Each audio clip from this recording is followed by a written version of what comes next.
మిత్రులందరికీ కూడా ముందుగా నమస్కారాలు మీ అందరికీ కూడా తెలియజేసుకుంటూ, ఆంధ్రప్రదేశ్ రాష్ట్రంలో ఇరిగేషన్ శాఖకు అత్యంత ప్రాధాన్యత ఆ రోజు అన్న నందమూరి తారక రామారావు గారి దగ్గర నుంచి ఈ రోజు చంద్రబాబు నాయుడు గారి వరకు ఇచ్చినటువంటి ప్రాధాన్యత మనందరికీ తెలిసినటువంటి పరిస్థితి. అందులో కూడా పర్టికులర్ గా ఇటు ఉత్తరాంధ్రకు కానీ అటు రాయలసీమకు కానీ ప్రాజెక్టులు ప్రారంభించడం కానీ, రిజర్వాయర్లు కానీ, ఏదైతే మరి ఐటీసీ స్కీమ్స్ కానీ ప్రారంభించడం, పనులు చేయడం కూడా తెలుగుదేశం ప్రభుత్వం హయాంలోనే జరిగినటువంటి విషయాన్ని కూడా ఈ సందర్భంగా ఒకసారి గుర్తు చేస్తూ ఉన్నా.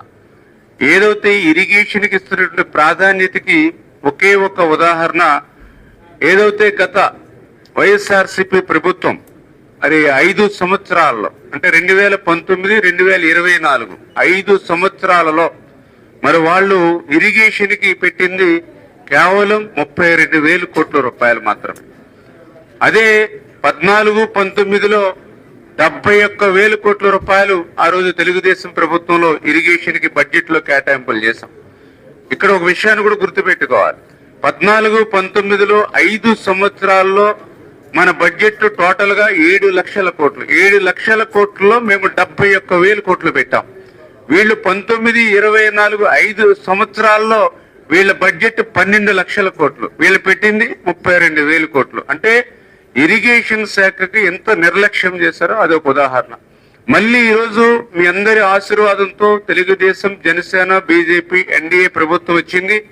ఈ 9 నెలల కాలంలోనే మొన్న ఓటాన్ అకౌంట్ బడ్జెట్ లో ఒక 17,000 కోట్లు, అదేవిధంగా మొన్నటి బడ్జెట్ లో ఒక 18,000 కోట్లు, అంటే 35,000 కోట్ల రూపాయలు ఈ మొదటి సంవత్సరంలోనే ఇరిగేషన్ శాఖకు ఈ రోజు ఎన్డీఏ ప్రభుత్వం నిధులు కేటాయించింది అని అంటే 5 సంవత్సరాల్లో వైఎస్ఆర్సీపీ ప్రభుత్వం 32,000 కోట్లు కేటాయిస్తే ఈవేళ ఎన్డీఏ ప్రభుత్వం 9 నెలల్లోనే 35,000 కోట్ల రూపాయలు ఇరిగేషన్ కి కేటాయించింది అని అంటే ఈ యొక్క ఇరిగేషన్ కి ప్రభుత్వం ఇస్తున్నటువంటి ప్రాధాన్యతకి అదే ఒక ఉదాహరణ తెలియజేసుకుంటూ, అందులో ముఖ్యంగా ఏదైతే ఈ రోజు ఉత్తరాంధ్రకు ఒక ఉజ్వలమైనటువంటి భవిష్యత్తు ఉండాలనేటువంటి ఆలోచనతో ఈ రోజు చంద్రబాబు నాయుడు గారు కూడా చాలా క్లియర్ గా ఉత్తరాంధ్ర ప్రజలు రుణం తీర్చుకునేటువంటి విధంగా ఇరిగేషన్ శాఖకు అత్యధిక ప్రాధాన్యతనిచ్చి 1-2 రోజులు ప్రతి ప్రాజెక్టుని కూడా మీరు రివ్యూ చేసుకుని, ఆ రివ్యూ చేసినటువంటి ప్రాజెక్టుల యొక్క నోట్స్ అన్ని కూడా మళ్ళీ మీరు ఒక్కసారి మనం రివ్యూ చేసుకుని తొందరలోనే ఉత్తరాంధ్రలో కూడా ఒక రోజు నేనే ఉత్తరాంధ్ర సుజల స్రవంతి మీద కూడా రివ్యూ చేస్తానని చెప్పి స్వయంగా చంద్రబాబు నాయుడు గారు ముఖ్యమంత్రి గారు చెప్పారని అంటే ఈ ఉత్తరాంధ్ర మీద, ఉత్తరాంధ్ర ఇరిగేషన్ ప్రాజెక్టుల మీద ఆయన ఉన్నటువంటి శ్రద్ధకే అది కూడా ఒక నిదర్శనం అని చెప్పి కూడా తెలియజేసుకుంటూ, మరి ఏదైతే ఈ ఉత్తరాంధ్రకు కూడా సంబంధించి నేను కూడా చూస్తే ఆ రోజు 14-19లో ఈ ఉత్తరాంధ్రకి 1,531 కోట్ల రూపాయలు ఆ రోజు మేము పెట్టడం జరిగింది. మరి ఏదైతే బడ్జెట్ పెరిగింది కానీ కేటాయింపులు 19-24లో చూస్తే కేవలం 453 కోట్ల రూపాయలు మాత్రమే. అంటే ఈ రకంగా ఉత్తరాంధ్రకు అడుగడుగునా కూడా మరి గత వైసీపీ ప్రభుత్వం ఎంత అన్యాయం చేసిందో. అందులో కూడా పర్టికులర్ గా మీ అందరికీ తెలుసు, ఏదైతే ఉత్తరాంధ్ర సుజల స్రవంతి ఉత్తరాంధ్ర కళ ఏదైతే ఉందో మరి దానికి గత వైసీపీ పాలనలో 1 రూపాయి గాని, 1 అర్బస్తా సిమెంట్ గాని, 1 తట్ట మట్టి కూడా ఉత్తరాంధ్ర సుజల స్రవంతికి పనిచేసినటువంటి పరిస్థితి లేదు. మళ్ళీ ఈ రోజు ఈ ప్రభుత్వం వచ్చిన తర్వాత మొన్ననే 600 కోట్ల రూపాయలు మొన్నటి బడ్జెట్ లో కూడా ఉత్తరాంధ్ర సుజల స్రవంతికి మరి కేటాయింపులు కూడా చేసిన విషయాన్ని కూడా ఈ సందర్భంగా తెలియజేసుకుంటూ, దురదృష్టం అందులో కూడా పర్టికులర్ గా ఇవాళ శ్రీకాకుళం జిల్లా మరి ఇక్కడే గతంలో ఒక స్పీకర్ గా ఉన్నటువంటి వ్యక్తి ఉన్నాడు, ఒక రెవెన్యూ శాఖ మంత్రి ఉన్నాడు, ఒక పశుసంవర్ధక శాఖ మంత్రి ఉన్నాడు, కానీ శ్రీకాకుళం జిల్లాగా చేసింది 0. అది ఏదైతే ఇప్పుడే మనం చూస్తూ ఉంటే ఇప్పుడే ఐడిసి మరి ఈవేళ ప్రతి నియోజకవర్గంలోనూ కూడా వాళ్ళు చెప్తూ ఉన్నారు లిఫ్ట్ స్కీమ్స్. వాస్తవం మొన్న కూడా మేము ఈ యొక్క 9 నెలల కాలంలో చూస్తే రాష్ట్రంలో 1,040 లిఫ్ట్ స్కీమ్స్ ఉంటే అందులో 450 లిఫ్ట్ స్కీములు మూతపడ్డాయి గత 5 సంవత్సరాల నిర్వహణ లోపం వల్ల. అటువంటి స్థితిలో మళ్ళీ ఆ లిఫ్ట్ స్కీమ్స్ ని మళ్ళీ జీవం పోయాలనే ఆలోచనతో ఈరోజు ముఖ్యమంత్రి గారు కూడా మరి మొన్ననే ఏజెన్సీలతో కూడా మాట్లాడి హమ్ మోడల్లో ఒక 10 years అంటే రైతులకి భారం లేకుండా హమ్ మోడల్లో ఏజెన్సీలకి ఒక 10 years ఇచ్చి ఎవ్రీ మంత్ గవర్నమెంట్ నుంచే మనం వాళ్ళకి పేమెంట్స్ ఇచ్చి ఆ మెయింటెనెన్స్ రిపేర్స్ కూడా వాళ్లే చేసేటువంటి విధంగా ఆ యొక్క ఏదైతే ఐడిసి స్కీమ్స్ ఏదైతే ఉన్నాయో వాటిని ఆదుకోవాలని చెప్పేసి కూడా మన ముఖ్యమంత్రి గారు కూడా నిర్ణయం తీసుకోవడం జరిగింది. అందులో భాగంగా తొందరలోనే ఆ ఏదైతే రిపేర్స్ కి అదేవిధంగా ఆ మెయింటెనెన్స్ కి అవేటువంటి ఖర్చునంతా కూడా మరి క్యాలిక్యులేట్ చేసి అవి కూడా టెండర్స్ పిలిచి అవి కూడా ఫైనలైజ్ చేసేటువంటి ప్రక్రియ కూడా డిపార్ట్మెంట్ లో కొనసాగుతుందని చెప్పి తెలియజేసుకుంటూ, అదేవిధంగా లస్కర్లు అనేది ఈ యొక్క ఇరిగేషన్ డిపార్ట్మెంట్ కి అత్యంత కీలకం. మరి దురదృష్టం గత సంవత్సరం నుంచి కూడా అంటే వైఎస్ఆర్సీపీ గత సంవత్సర పాటు లస్కర్లకి బకాయిలు పెట్టిపోతే జీతాలు మళ్ళీ మొన్న వచ్చిన తర్వాత ఒక్కొక్క లస్కర్ కి 90,000 1,00,000 ఒక్కసారిగా ఆ సంవత్సరం బకాయిలు కూడా విడుదల చేశాం. అంటే లస్కర్లకు కూడా జీతాలు ఇవ్వనటువంటి స్థితికి గత ప్రభుత్వం నెట్టేసినటువంటి పరిస్థితి. మరి అదేవిధంగా ఇప్పుడే ఉద్యోగస్తులు కూడా ఇరిగేషన్ డిపార్ట్మెంట్ కూడా సంతోషం వ్యక్తం చేస్తూ ఉన్నారు. ఎందుకంటే 8 సంవత్సరాల నుంచి ప్రమోషన్స్ లేక ఏ విధమైన ఇంక్రిమెంట్లు కానీ అదేవిధంగా శాలరీస్ పెరగడం కానీ లేకుండా మరి సీనియర్స్ అయ్యుండి కూడా జూనియర్స్ కింద పనిచేసేటువంటి పరిస్థితిలో ఉన్నామని ఏదైతే మరి ఇరిగేషన్ డిపార్ట్మెంట్ ఉన్నారో వాళ్ళందరికీ కూడా ఏఈల నుంచి డిఈలకు అదేవిధంగా డిఈల నుంచి ఈ నుంచి ఎస్సీ నుంచి సిఈల వరకు కూడా మరి ఈవేళ ప్రమోషన్లు ఇచ్చి ఆ ఉద్యోగస్తుల్లో కూడా ఒక పని చేయాలనేటువంటి ఒక సంకల్పం, ఒక ఆత్మవిశ్వాసం కూడా ఈరోజు ఇరిగేషన్ డిపార్ట్మెంట్ లో కూడా పెంచడం జరిగిందని చెప్పి తెలియజేసుకుంటూ, మరి అందులో భాగంగా ఈ రోజు రివ్యూలో కూడా మరి చాలా విషయాలను కూలంకషంగా అందులో పర్టికులర్ గా ఏదైతే నేరేడు బ్యారేజీ మరి ఇది కూడా అవసరం, కాకపోతే ఇది ఇంటర్ స్టేట్ ఏదైతే ఏపీ అండ్ ఒరిస్సా స్టేట్ లో లింకప్ ఉంది కాబట్టి మరి అది ముఖ్యమంత్రి గారి దృష్టిలో పెట్టి వారి పరిధిలో పరిష్కరించేటువంటి విధంగా మరి అదేవిధంగా ఏదైతే వంశధార ప్రాజెక్టు మరి ఇది చాలా అత్యంత అవసరమైనటువంటి ప్రాజెక్టుగా గుర్తించి ఏదైతే 87 ప్యాకేజ్ 88 ప్యాకేజ్ 2 ప్యాకేజీలు ఏవైతే ఉన్నాయో దీనికి సంబంధించి ఏదైతే రాతి కట్టుబడి కానీ ఏదైతే ల్యాండ్ ఎక్వేషన్ ప్రాబ్లమ్స్ ఏవైతే చెప్పారో వాటిని కూడా క్లియర్ చేసేటువంటి విధంగా మరి ఆదేశాలు ఇచ్చాం. కొన్ని ఎస్టిమేషన్ కూడా పంపమని చెప్పడం జరిగింది. అదేవిధంగా గొట్టా బ్యారేజీ కూడా మరి అది కూడా ప్రమాదభరితంగా ఉంది. దానికి కూడా ఒక 12 కోట్ల రూపాయలు ఆల్రెడీ మరి టెండర్స్ పిలిచి వర్క్స్ కూడా స్టార్ట్ చేయమని చెప్పేసి కూడా ఆదేశాలు ఇవ్వడం కూడా జరిగిందని చెప్పి తెలియజేసుకుంటూ, అదేవిధంగా ఏదైతే హిరమండలం రిజర్వాయర్ మరి ఇది యాక్చువల్ గా 19.3 టీఎంసీ కెపాసిటీ ఉంది. కానీ ప్రస్తుతం ఉన్నటువంటి పరిస్థితుల్లో కేవలం 3-4 టీఎంసీని మాత్రమే నిల్వ చేస్తున్నటువంటి పరిస్థితి ఉంది. దీనికి ఏదైతే రిమైనింగ్ అంటే స్పిల్వే గేట్స్ కానీ ఇంకా అదేవిధంగా ఆ రిజర్వాయర్ గ్యాప్స్ ఏవైతే ఉన్నాయో అవి కానీ అదేవిధంగా లిఫ్ట్ కూడా ఏదైతే మరి 34% లిఫ్ట్ ఇప్పటి వరకు పూర్తయినటువంటి పరిస్థితి. ఈ లిఫ్ట్ కనుక మనం పూర్తి చేసుకున్నట్లయితే ఒక 12 టీఎంసీని మనం రిజర్వ్ చేసుకునేటువంటి అవకాశం ఉంది. మరి గౌరవ శాసనసభ్యులు ఇచ్చినటువంటి సూచనల మేరకు ప్రస్తుతం ఈ 12 టీఎంసీ లిఫ్ట్ కి పనులు కూడా ప్రారంభించుకుని అడిషనల్ గా కూడా ఇంకొక 5 టీఎంసీ నీరును కూడా పంపుకోవడానికి ఆ లిఫ్ట్స్ కూడా ఎస్టిమేషన్ చేసి పంపించమని చెప్పేసి కూడా చెప్పడం జరిగింది. అదేవిధంగా ఏదైతే బయోడైట్ ఏదైతే అది కూడా ప్రమాదభరితంగా ఉండడంతో దాన్ని కూడా డిపిఆర్ తయారు చేస్తున్నారు. ఆ తయారు చేసిన డిపిఆర్ ని బట్టి ఆ యొక్క రిపేర్స్ అవి కూడా చేయాలని చెప్పేసి కూడా నిర్ణయం తీసుకోవడం జరిగింది.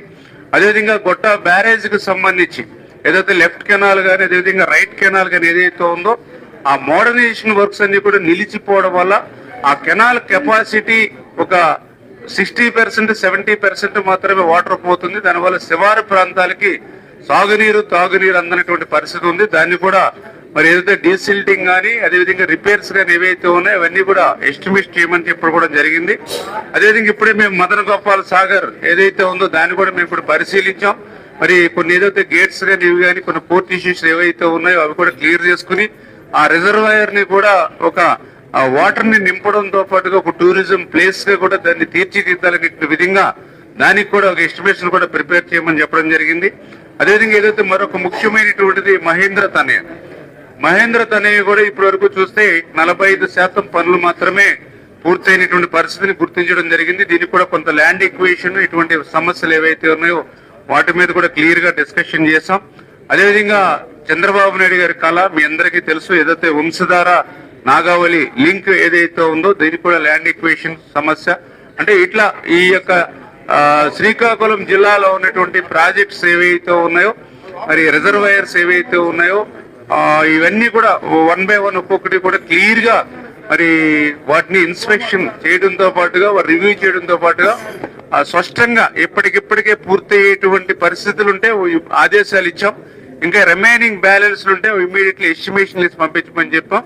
ఈ రోజు ఏదో రివ్యూ చేయడం అనే కాదు, ఈ మినిట్స్ నోట్ చేసుకుని మళ్ళీ ఇమ్మీడియట్లీ ఒక 10-15 days లో మళ్ళీ సెక్రటరియట్ లో కూడా మళ్ళీ ఇంకొకసారి అఫీషియల్స్ తోటి కూడా రివ్యూ పెట్టుకుని ఈ రివ్యూలో ఉన్నటువంటి అంశాలన్నీ కూడా అమలు చేసేటువంటి విధంగా ఈ యొక్క ఎన్డీఏ ప్రభుత్వం మేము పనిచేస్తామని ముఖ్యమంత్రి గారు కూడా చాలా స్పష్టంగా, ఎందుకంటే పోలవరం ప్రాజెక్టు పూర్తయ్యేంత వరకు వేచి చూడకుండా ఆ పోలవరం దగ్గర ఏదైతే పురుషోత్తపట్నం పుష్కర ఎత్తిపోతల నుంచి ఆ లెఫ్ట్ కెనాల్ మీరు పూర్తి చేసి ఉత్తరాంధ్ర సుజల స్రవంతికి నీరు ఇవ్వండి, ఉత్తరాంధ్రకి ఈ సంవత్సరంలోనే నీరు తీసుకెళ్ళండి అంటే మొన్న 1200 కోట్ల రూపాయలు పెట్టి ఏదైతే లెఫ్ట్ కెనాల్ కూడా టెండర్స్ పిలిచి ఈ యొక్క 2025 జూన్కే ఆ లెఫ్ట్ కెనాల్ కూడా పూర్తి చేసేటువంటి విధంగా లక్ష్యంగా పెట్టుకుని పనిచేస్తా ఉన్నాం. అంటే ఖచ్చితంగా మరి ఉత్తరాంధ్రకు 2025 జూన్కే ఆ యొక్క గోదావరి వరద నీరు అందించేటువంటి ప్రక్రియ, అంటే ఒక లక్ష్యంతో అధికారంలోకి వచ్చినటువంటి మొదటి 9 నెలల్లోనే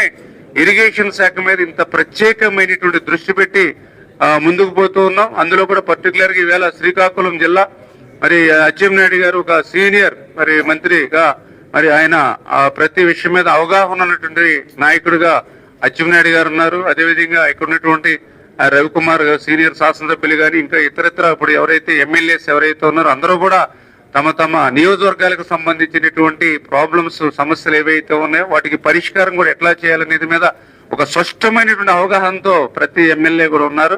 ఖచ్చితంగా మాకు కూడా శ్రీకాకుళం, విజయనగరం, విశాఖపట్నం అంటే ఒక మంచి జిల్లాలు. మరి ఈ జిల్లా ప్రజలు రుణం తీర్చుకోవాలి అనేటువంటి ఆలోచనే చంద్రబాబు నాయుడు గారికి కూడా ఉంది. ఖచ్చితంగా రేపు రాబోయేటువంటి రోజుల్లో ఈ యొక్క జిల్లాలకు అత్యంత ప్రాధాన్యతనిచ్చి ఈ బ్యాలెన్స్ ఏదైతే ఈ యొక్క పనులు ఉన్నాయో అన్ని కూడా పూర్తి చేస్తాం. ప్రస్తుతం ఆర్థిక పరిస్థితి అనుకూలించినటువంటి స్థితి ఉన్నప్పటికీ కూడా, ఎందుకంటే 14 లక్షల కోట్ల అప్పు ఈ రోజు ఈ రాష్ట్రం నెత్తి మీద పెట్టినటువంటి పరిస్థితి. మరి నిజంగా అప్పు పంచాలంటే ఒక్కొక్క తల మీద ఈవేళ 2,40,000 వస్తుంది. కానీ ఆ భారం ప్రజల మీద పెట్టకుండా ఈ రోజు చంద్రబాబు నాయుడు గారు లేకపోతే పవన్ కళ్యాణ్ గారు మరి నరేంద్ర మోడీ గారు సహకారంతో వీళ్ళే ఆ భారం మోస్తూ ఈవేళ ప్రజలకి ఇంత సంక్షేమ కార్యక్రమాలు, ఇన్ని అభివృద్ధి కార్యక్రమాలు జరుగుతున్న విషయాన్ని కూడా ప్రజలు కూడా గుర్తుపెట్టుకోవాలని చెప్పి మీ ద్వారా కోరుకుంటున్నాం. Thank you. ఏదమ్మా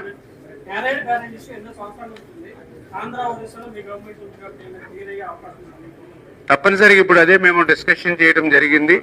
ఆ యొక్క నేరేడు బ్యారేజ్ కి సంబంధించి కూడా మరి మన సైడ్ వేర్ కూడా ఒక కెనాల్ తీసుకుంటున్నాం, కానీ సఫిషియెంట్ గా మనం వాటర్ రావట్లేదు. ఆ బ్యారేజ్ పూర్తవుతుంది, ఫుల్ ఫ్లెడ్జ్డ్ గా వాటర్ వస్తుంది. అయితే ఖచ్చితంగా ఏదైతే ఆ ఒరిస్సా గవర్నమెంట్ తోటి కూడా ముఖ్యమంత్రి గారి స్థాయిలో కూడా మాట్లాడడానికి ఇప్పుడే మేము కూడా నోట్స్ అయి ప్రిపేర్ చేసి గవర్నమెంట్ దృష్టిలో పెడతాం. ఒకవేళ ఇంటర్ స్టేట్ ప్రాబ్లమ్స్ కాబట్టి, అంటే ఎంత ఒకే ప్రభుత్వాలు ఉన్నా ఒక్కొక్కసారి అక్కడ రాష్ట్ర ప్రజల మనోభావాలను బట్టి ఏ ప్రభుత్వాన్ని పనిచేస్తున్నటువంటి స్థితి మీ అందరికీ తెలుసు. అంచేత ఆ ఇంటర్ స్టేట్ ప్రాబ్లం ఏదైనా క్లియర్ అవ్వకపోతే అప్పటి వరకు వేచి చూడకుండానే లిఫ్ట్ స్కీమ్ను కూడా మనం ప్రపోజల్ చేసుకున్నాం. ఆ లిఫ్ట్ స్కీమ్ ఇప్పుడు ప్రెసెంట్ 12 TMCకి ప్రిపేర్ అయి ఉంది. ఆ 12 TMC ప్రిపేర్ అయి ఉంది కాబట్టి ముందు ఆ 12 TMCని లిఫ్ట్ స్కీమ్ పూర్తి చేసి అడిషనల్ కూడా 5 TMC, అంటే మనం ఇప్పుడు ఏదైతే మీ హీరమండలం ఏదైతే మనకు 19 TMC ఉందో, ఒకవేళ ఆ యొక్క బ్యారేజ్ ఇంటర్ స్టేట్ ప్రాబ్లం పూర్తి కాకపోయినా ఆల్టర్నేటివ్ గా ఇక్కడ లిఫ్ట్ ద్వారా మనం ఫిల్ చేసుకుంటాం. అంటే ఈ రకంగా 2 వేలో కూడా మేము వర్క్ చేస్తాం.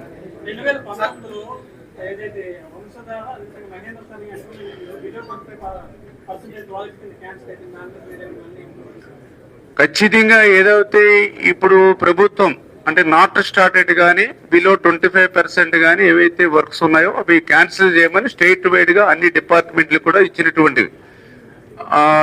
ఏదంటే FRMB లెవెల్ దాటడం వల్ల ఆ వర్క్స్ అన్ని కూడా చేయకుండా అక్కడ ఉండిపోవడం వల్ల కొత్తగా శాంక్షన్స్ ఇవ్వడానికి లేకుండా అవుతుందని చెప్పేసి ఆ రకంగా జీవో ఇవ్వడం జరిగింది.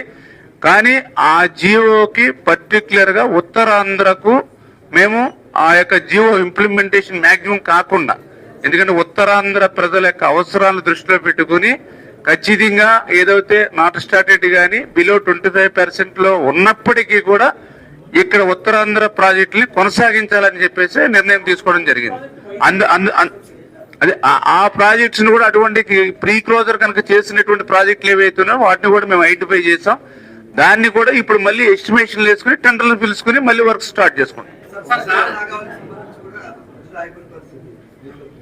అదే వంశధార నాగావళి ఇప్పుడే రివ్యూ చేసాము. దానికి ల్యాండ్ ఈక్వేషన్ కొంత సమస్యలు ఉన్నాయి కొన్ని చోట్ల, అవి కూడా క్లియర్ చేసి ఇప్పుడు అచ్చెన్నాయుడు గారు కూడా మాట్లాడి కలెక్టర్ గారితో కూడా మాట్లాడి ఎక్కడెక్కడైతే ప్రాబ్లమ్స్ ఉన్నాయో అవి కూడా క్లియర్ చేస్తామని చెప్పారు. అదే ఇప్పుడు అన్ని చాలా మైనరే, అందుకనే ఇప్పుడు అచ్చెన్నాయుడు గారు కూడా ల్యాండ్ ఈక్వేషన్ కానీ చిన్న చిన్న ఏవైతే ఉన్నాయో అవి వాటి మీద దృష్టి పెట్టి క్లియర్ చేస్తామని చెప్పడం జరిగింది. ఇప్పటివరకు టైలెండర్స్ కి నీళ్లు రావట్లేదు సార్. ఎందుకంటే దగ్గర 35,000 ఎకరాలు గత దశాబ్ద కాలం నుంచి ఇబ్బంది పడుతున్నారు హెచ్చర్లో నియోజకవర్గంలో. కాబట్టి దానిపై మీరు కూడా దగ్గర పడ్డారు. ఇప్పుడు గౌరవ శాసనసభ్యులు కూడా మీరు చెప్పినటువంటి విషయం మీద ఆయన కూడా ఆవేదన వ్యక్తం చేసింది. ఎందుకంటే ఇప్పుడే నేను చెప్పాను, ఇప్పుడు ఇరిగేషన్ అంటే మనం వేల కోట్ల రూపాయలు పెట్టి ప్రాజెక్టులు కట్టుకుని రిజర్వాయర్లు కట్టుకుని సంవత్సరం అంటే యాన్యువల్ మెయింటెనెన్స్ చేయకపోతే అవన్నీ కూడా నిర్వీర్యం అయిపోయేటువంటి పరిస్థితి గత 5 సంవత్సరాల పాలనలో జరిగినటువంటిది అదే. ఎందుకంటే అధికార మార్పిడి అనేది ఈవేళ విధ్వంసానికి దారితీసింది. గతంలో మన ప్రభుత్వం నిర్మాణం వైపు అడుగులేసాం, అధికార మార్పిడి విధ్వంసానికి దారితీసింది. దాంతో ఏదైతే మీరు చెప్పినట్టుగా శివారు ప్రాంతాలు ఏవైతే ఉన్నాయో, టైలాండ్ ప్రాంతాలు ఏవైతే ఉన్నాయో మెయింటెనెన్స్ లేక ఇప్పుడే చెప్తూ ఉన్నారు, ప్రతి కెనాలు కూడా కనీసం నీళ్లు ముందుకు వెళ్ళేటువంటి పరిస్థితి లేదు అనేటువంటి పరిస్థితి. అంచేత అవన్నీ కూడా మళ్ళీ వీడ్ రిమూవల్ చేయాలి, మళ్ళీ డీసిల్టింగ్ చేయాలి.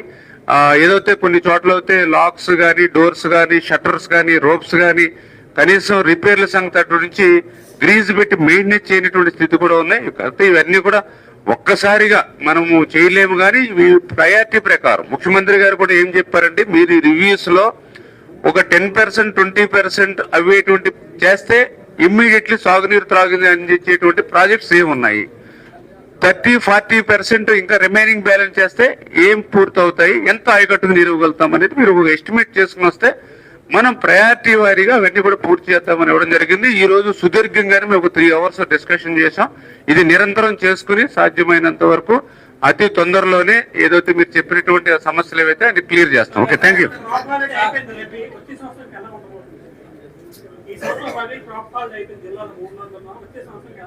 అది ఇప్పుడే మీకు చెప్పాం కదా, ఇప్పుడు ఒక్కొక్కటి క్లియర్ చేసుకుంటూ ఏదైతే మన ప్రభుత్వ అధికారంలోకి వచ్చిన తర్వాత నేను కూడా ఇరిగేషన్ శాఖ మంత్రిగా బాధ్యతలు పెట్టిన తర్వాత చూసాం 18,000 కోట్ల బిల్లులు బకాయిలు ఉన్నాయి నా ఇరిగేషన్ శాఖలో. అంటే ఆ బకాయిలు చెల్లించాలి, మళ్ళీ గత ప్రభుత్వం తెచ్చిన అప్పులకి వడ్డీలు చెల్లించాలి, అప్పులు కట్టాలి, మళ్ళీ ఇప్పుడు మీరు చెప్పినటువంటి పనులకి అన్నింటినీ కూడా మళ్ళీ కొత్తగా నిధులు మంజూరు చేయవలసినటువంటి పరిస్థితి ఈ రోజు ఉంది. అందుకే మేము కూడా అధికారులకు వచ్చిన 1 by 1 చేస్తూ ఉన్నాం. ఏదైతే మీకు సెప్టెంబర్ లో 324 కోట్ల రూపాయలు అత్యవసర పనుల నిమిత్తం ఆ రోజు డిజాస్టర్ మేనేజ్మెంట్ నుంచి శాంక్షన్ చేసి నిధులు ఇచ్చాం. ఏదైతే ఎమర్జెన్సీ వర్క్స్ ఏదైతే మీరు చెప్పారో అవి క్లియర్ చేసుకోవడానికి. మళ్ళీ ఇప్పుడు ఏదైతే O&M వర్క్స్ ఇప్పుడు మళ్ళీ మే నెలలో చేసుకోవడానికి మళ్ళీ 380 కోట్ల రూపాయలతోటి ఇప్పుడే ఫైనాన్స్ కూడా మేము ఎస్టిమేషన్ వేసి ఈ మే నెలలో అంటే మీరు చెప్పినట్లుగా రేపు ఖరీఫ్ సీజన్ కి ఆ బాటిల్ నెక్స్ ఎక్కడైతే ఉన్నాయో అవి క్లియర్ చేసుకోవడానికి మళ్ళీ 380 కోట్ల రూపాయలతోటి ఇప్పుడు O&M కి పంపించాం. దురదృష్టం ఏంటంటే గత 5 సంవత్సరాలు ఎప్పుడు కూడా O&M కి 1 రూపాయి ఇవ్వాల, 5 సంవత్సరాల్లో 5 రూపాయలు ఇవ్వాల. కానీ ఈవేళ మేము అప్పుడే ఈ యొక్క మెయింటెనెన్స్ నిమిత్తం మొన్న ఆల్రెడీ 326 crores ఇచ్చాము. ఇది కూడా ఇప్పుడు సీఎం గారు కూడా మాట్లాడడం జరిగింది. O&M ఇవ్వడానికి కడా దగ్గర ఫండ్స్ లేకపోయినప్పుడు కూడా జనరల్ గా కూడా ఫైనాన్స్ నుంచి కూడా తీసి ఈవేళ ఆ అమౌంట్ కూడా ఇవ్వడానికి ముందుకు వస్తూ ఉన్నాం. అంచేత ఒక్కొక్కటి పని చేసుకుంటూ ముందుకు వెళ్తా ఉన్నాం.